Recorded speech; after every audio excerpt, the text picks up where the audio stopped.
আজকে দেখেন বৃষ্টির কি অবস্থা।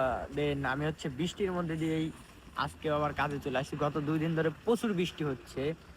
হ্যালো গাইস, আসসালামু আলাইকুম। কি অবস্থা সবার? আশা করি সবাই অনেক অনেক ভালো আছেন। তো আপনাদের দোয়া ভালোবাসায় আমিও ভালো আছি। আর বৃষ্টির মধ্যে দেখতে পাচ্ছেন ছাতা নিয়ে চলে আসছি আমি কাজে, মানে দোকানের মধ্যে কাজ করবো। দেন বৃষ্টির মধ্যেই চলে আসছি, কারণ কিছু করার নাই, কাজ তো করতে হবে। আর যে একটা অবস্থা, যে হুট করে বৃষ্টি 2 দিন ধরে, যে প্রচুর পরিমাণ বৃষ্টি, তারপরেও মনে করেন যে কাজ তো বাদ দেওয়া যাবে না, কাজ তো করতে হবে। আর ওই যে সেই মানে পাহাড়, ওই পাহাড়ের আজকের অবস্থা দেখেন যে কি অবস্থা। পাহাড় বোঝাই যাচ্ছে না যে ওইটা পাহাড়, শুধু মনে হচ্ছে মেঘ।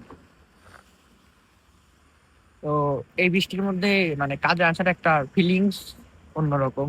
আবার মানে ভালো লাগে না যে বাসায় থাকলে, শুয়ে থাকলে ভালো লাগতো।